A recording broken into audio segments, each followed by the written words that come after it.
방송에서 제공하는 부동산 정보에 대해서는 방송사에서 책임지지 않습니다. 결과에 대한 책임은 투자자 개인에게 있습니다. 전국의 내경제TV 시청자 여러분 안녕하십니까. 제45강 새 정부 부동산 재테크 투자 전략 새테크 재테크 시간이 돌아왔습니다.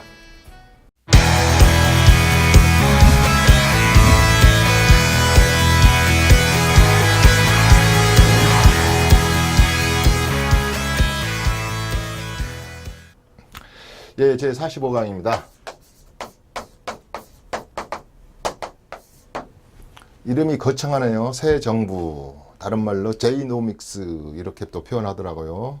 부동산, 재테크, 재테크가 여러 종류도 있겠죠. 부동산을 가진 거, 토지에 대한 재테크, 나는 경매나 MPL만 하겠다. 근데 오늘의 주제는 재테크 중에서도 주테크.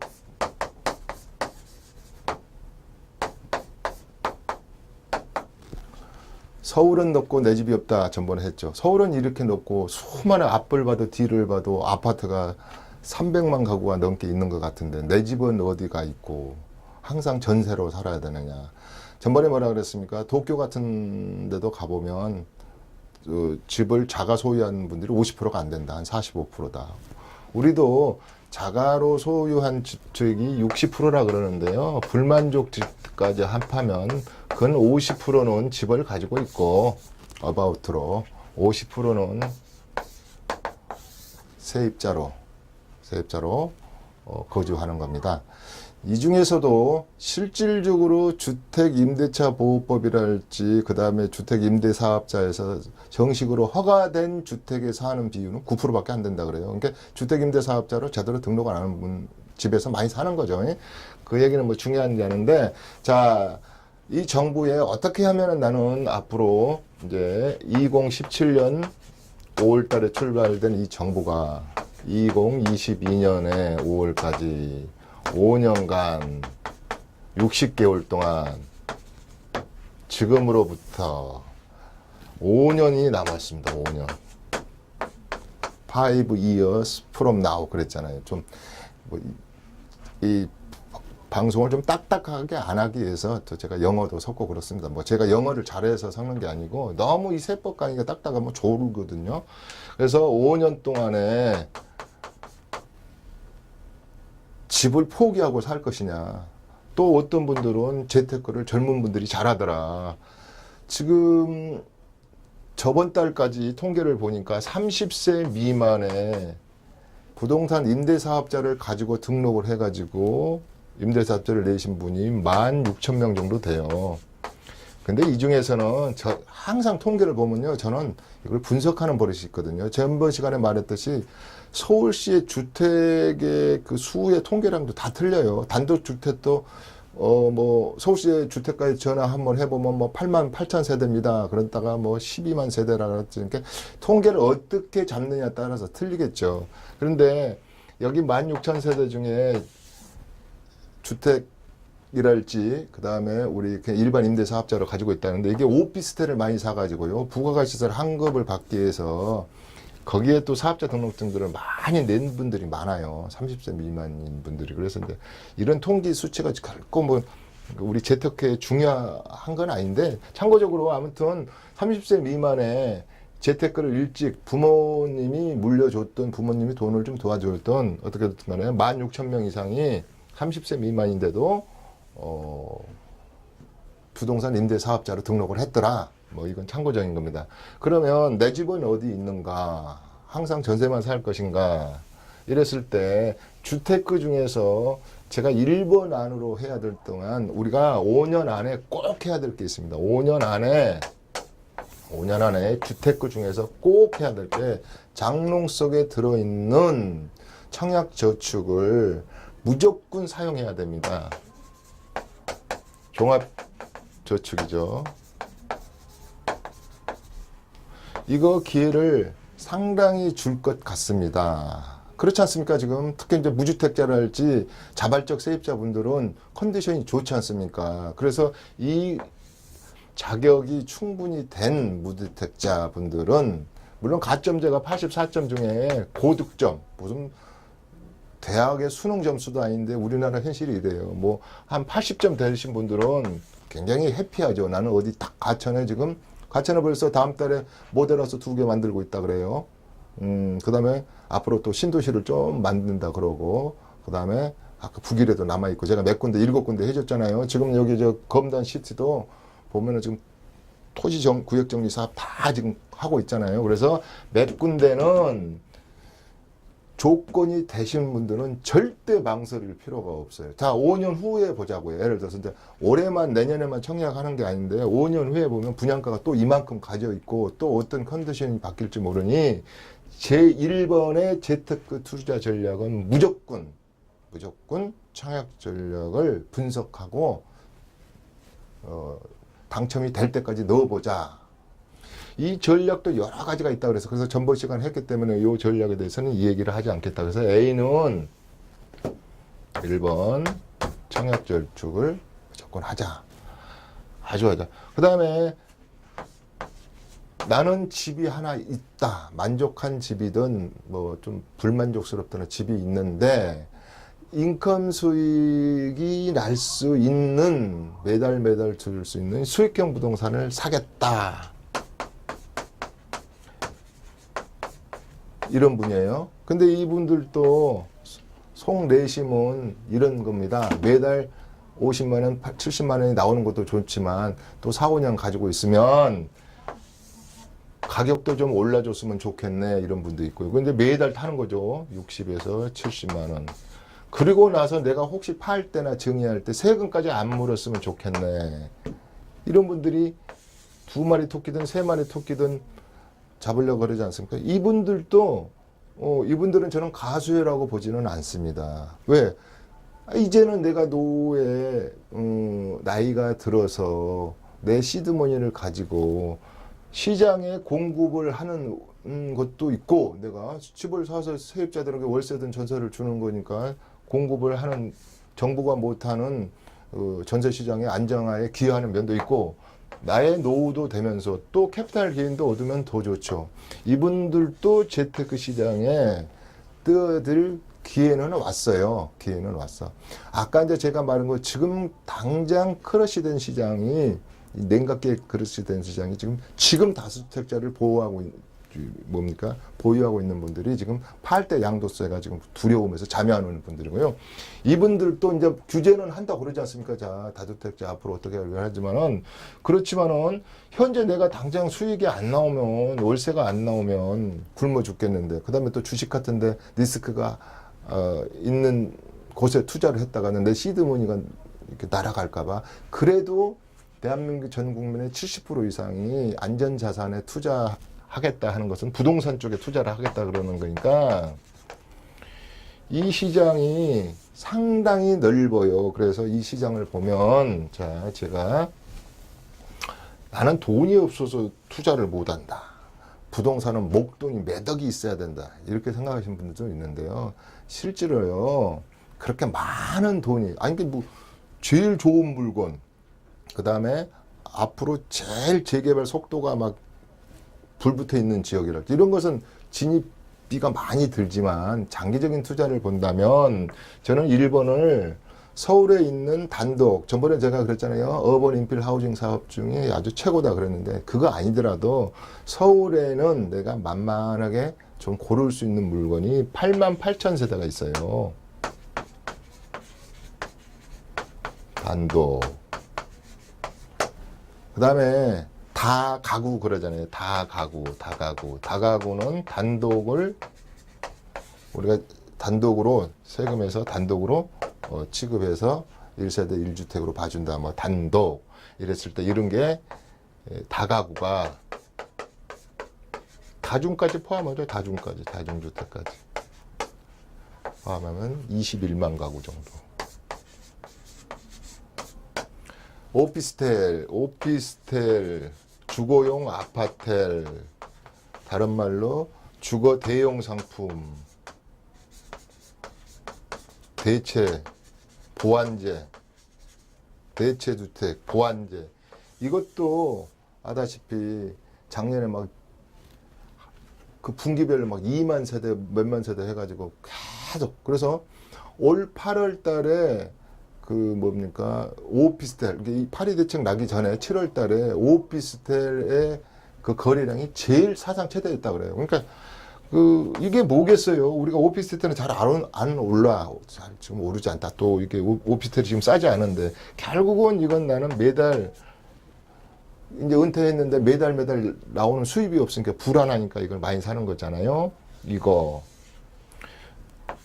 자, 그 다음에 여러 가지 다른 상품들이 있다 그랬지 않습니까? 자, 토지 투자 가시는 분 많아요. 지금 자기 딴에는 여러 가지를 분석을 해가지고 나 틈새 시장을 이렇게 한번 도전해봐야지 해서 부동산 시장으로 도전하시는 분들도 있고, 그래서 제1차에 아까 말씀하는 수익형 부동산을 고르는 곳은 이렇게 시장이 다변화되어 있어요. 여러 가지. 오직하면 내가 잠번 시간에 뭐라냐면 요 지식산업센터라는 곳에 기숙사만 가지고 또 인컴 수익을 노리는 그런 것만 또 구입하는 또 수요자도 구매자도 있다, 이런 말씀을 드렸는데 여러 종류가 월세가 나오는 상품은 많아요. 그래서 이제는 재테크 개념에서 어떤 투기적인 개념보다 이제는 진짜로 매달 공실 없이 속 썩이지 않고 은행에 놔둔 것보다는 적어도 4배 정도의 수준, 적어도 안 된다면 3배 정도. 그러면 무슨 뜻이냐? 지금 1%대 마이너스 금리 때 그러지만은 강남은 실질적으로 실질 수익률을 따져보면 3%대 후반, 4%대 그래도 오케이 이러지 않습니까? 그래서 금리가 미국 금리가 오르면 우리 금리도 뭐 얼마나 덩달아 오를지는 모르겠으나 현재로서는 저금리 기조가 계속 가는 것 같아요. 그래서 수익형 부동산을 포기하지 마시고 옥석을 가리면요. 옥석 가리면 그 중에서 아주 편하게 이직함 이지고 오피스텔 하나 사가지고 관리하는 것도 그냥 관리 주체가 관리실이 있으니까 그냥 공실 없이 따복따복 세를 받을 지역에 산다 그러면 오피스텔 가격이 만만치가 않아요. 그러나 우리들이 이제 돈이 좀 여유로워 가지고 10억, 20억 있는 분들은 한 3, 4개 사서 그냥 신경 안 쓰고 해도 되는데 대부분의 이 TV를 시청하는 시청자분들이랄지 또 처음 적은 돈으로서 시장에 진입하는 비기너들은 그런 목돈이 없어요. 그렇기 때문에 만들어가는 과정을 해야 된다 이 말이죠. 만들어가는 과정. 거기에서 제1차적으로 아까 청약저축을 매번 넣어가지고 운이 좋든 뭐든 어떻게든 간에 도전하는 방법하고요. 수익형 부동산 쪽에서도 아까 2마리 토끼를 잡든 3마리 토끼를 잡든 우선 도전해 볼 만한 것 중에 하나가 단독이라고 그랬습니다. 단독. 막연히 단독이 봉천동 꼭대기 있는 거나 저기 삼양동 꼭대기 있는 거나 뭐 우리 지방 시청자분들도 어이구 단독 비만 오면 뭐 관리하기가 힘들어 누가 요새 단독에 살아 누가 그런 쪽이 아니라 그랬습니다. 이 단독 속에 재테크가 많이 숨어 있고 잘 골라서 발품을 잘 팔면 어번 인필 하우징용 단독을 찾을 수도 있다 그랬습니다. 그래서 수익형 부동산에 대해서 신경을 써야 된다. 그 다음에 흐름이 재테크 투자 전략이 이번에 제이노믹스에서는 이렇게 규제가 강하니까 나는 다른 플랜을 하나 가지고 해봐야 되지 않을까 하는 생각 중에 하나가 간접 투자를 이제 많이 관심을 가져요. 간접 투자 중에서 내가 직접 문서를 잡지 않고 십시일반 돈을 투자해서 내가 거기에 대한 배당과 그 다음에 이자 소득이랄지 배당이랄지 이런 것만 내가 따먹는 것 중에 대표적인 게 신규 상품 중에 P2P 시장. 이번에 대부업체 개념에서 또 새로운 각도로 여러 가지로 이제는 이 금융회사에도 이런 플랫폼을 짜서 제도 정비를 좀 하는 것 같더라고요. P2P 시장. 그 다음에 니치 시장. 이게 선진국에는 그렇게 활성화가 되어 있는데 우리나라는 이게 좀 들어온 지는 꽤 됐는데, 이 시장이 들어온 지는 됐는데 이게 잘 활성화가 안 되는 것 같아요. 그 다음에 각 증권사나 이런 데서 하는 간접 투자 상품 중에서 부동산 펀드,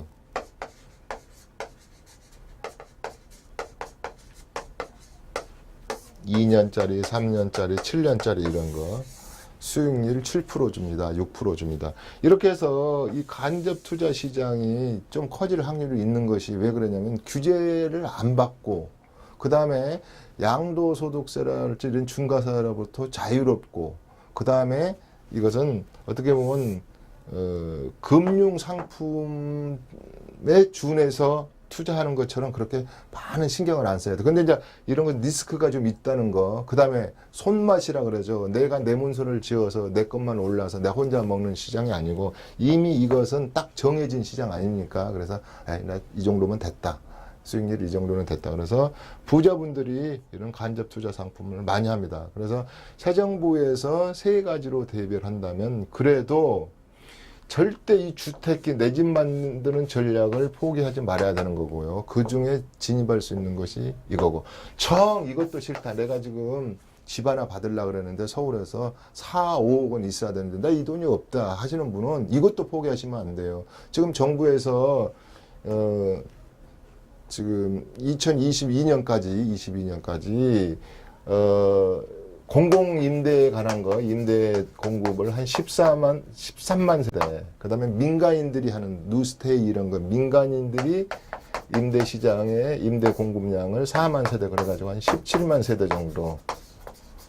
그러면 이것은 쉬운 말로 말해서 임대료도 싸지만 좋은 곳에 많이 이걸 공급을 해요. 이래도 있고 또 과천에도 있고 아까 검단 스마트 시대도 있고 또 4, 5천 세대는 과천의 뉴스테이 말고요. 또 지식정보센터 쪽에도 있는 것도 많고 그래서 이치들이 좋은 거. 앞으로 또 택지 공급을 좀 더함으로 인해서 거기에 이 공공임대랄지 민간임대에 대한 것이 좋은 점은 있죠. 내가 당분간 내 집 마련을 할 때 신경 안 쓰고 올해로 적어도 8년까지 살 수도 있고 또 잘하면 5년, 10년 단위로 임대주택을 전환해서 내한테 내가 나중에 가서 분양받을 수도 있고 이렇기 때문에 이 전략을 짤 때 이 공공임대 부분하고 민간임대 공급된 부분에도 신경을 쓸 것.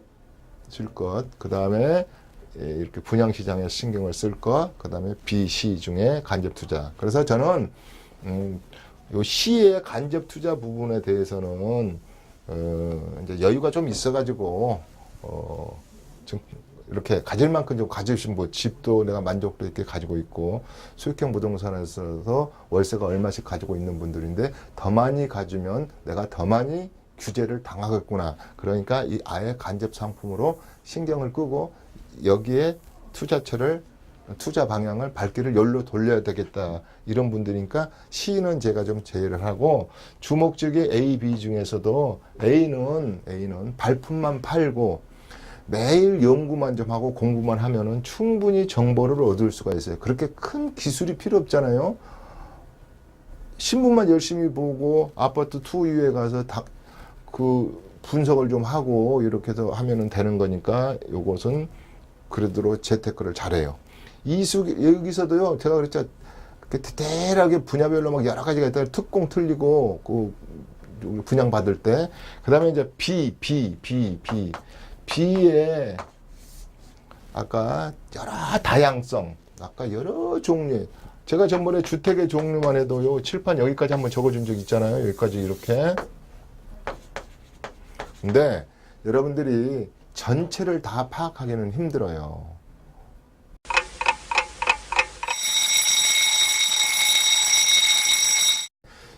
어차피 내가 제일 좋은 거 돈이 많으면 그냥 초역세권에 사는 건 좋지만 초역세권을 좀 벗어난다 하더라도 돈이 없으니까 그렇지만은 제가 전번 시간에 뭐라고 그랬습니까? 앞으로 서울시의 16개의 경전철과 여러 가지의 5분, 10분 단위로 전철권이 연결되는 곳과 수도권으로 퍼져나가는 곳의 전철권과 내가 그랬습니다.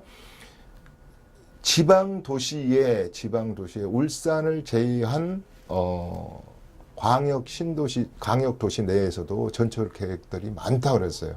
그런 곳에 이런 투자용 물건들을 만드는 것을 설령 만드는 시간이 3년이 걸리고 4년이 걸리더라도 공부를 해가서 만드는 것을 꼭 해야 된다 그랬습니다.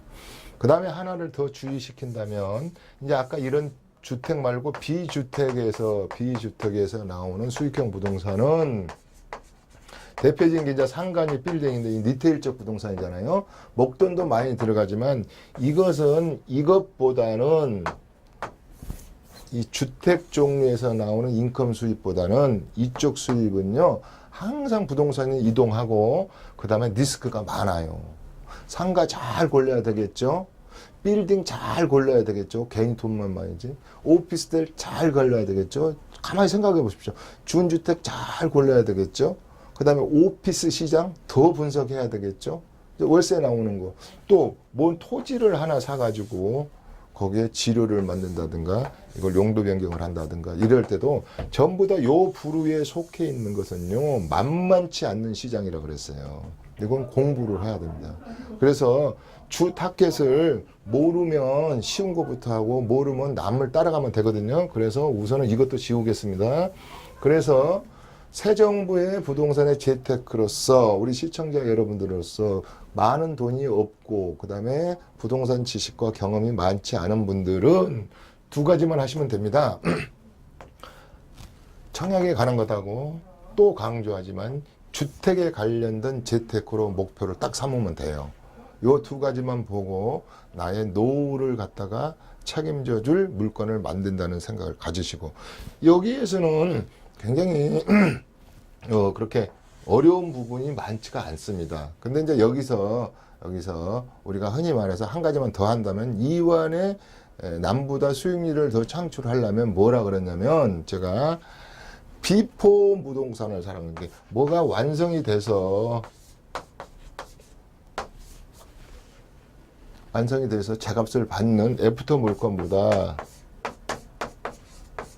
이 비포 물건을 사야 되는데 이것이 그동안에 가장 인기를 있었던 것 중에 하나가 우리가 분양권 아닙니까? 분양권. 근데 미안하지만 분양권 시장은 이제 끝났다고 봐야 되겠죠. 오피스들 시장도 마찬가지잖아요. 자, 오피스들 시장도 앞으로 이제 도정법이 바뀌고 건축법이 바뀌고 주택법이 바뀌면 이제는 1회에 한 번 팔거나 그 다음에 끝까지 등기를 내 앞으로 쳐야 되는 거. 분양권도 마찬가지로 전매가 금지됐으니까 이것은 놔두더라도 그러면 비포 물건을 살 수 있는 방법은 뭐밖에 없느냐면요. 아직은 규제도 할 수도 없어요. 거기까지 할 수도 없는 소형 주택 중에서도 딱 말한다면 내년 2월 9일 날 시행을 앞두고 있는 빈집법, 빈집 및 소규모 주택입니다. 주택. 그래서 주택 정비 사업 물건 이게 가장 재테크 핵심 포인트로 떠오를 것이다 그랬습니다. 많습니다. 투자 유혹도 많습니다. 하고 싶은 투자도 많습니다. 하고 싶은 부동산 투자에 가질 수도 많습니다. 이거 보면 이거 사고 싶고 신문에 이거 보면 이거 사고 싶습니다. 딱 잡는다면 청약시장과 주택시장과 내년에 시행될 소규모 주택정비 사업에 초점을 맞추셔서 다른 거 다 좀 생각을 접으시고 거기에 선택과 집중, 매진, 맥진 이렇게 한다면 여러분들이 우리가 노후에 가장 지금 빈곤층으로 우리가 전략할까봐 제일 걱정이신데 어느 정도는 재테크에 실패가 없는 차정부에서 재테크의 두 가지를 집중하신다면 우리 문재인 정부에서는 이렇게 실패 없는 부동산 재테크 투자 전략이 되지 않을까 하는 생각입니다. 다음 시간에 제46강에서는 또 새로운 주제를 가지고 저의 경험을 시청자 여러분들에게 듬뿍 드리는 시간을 갖도록 하겠습니다. 오늘은 여기서 끝 뵙겠습니다. 감사합니다.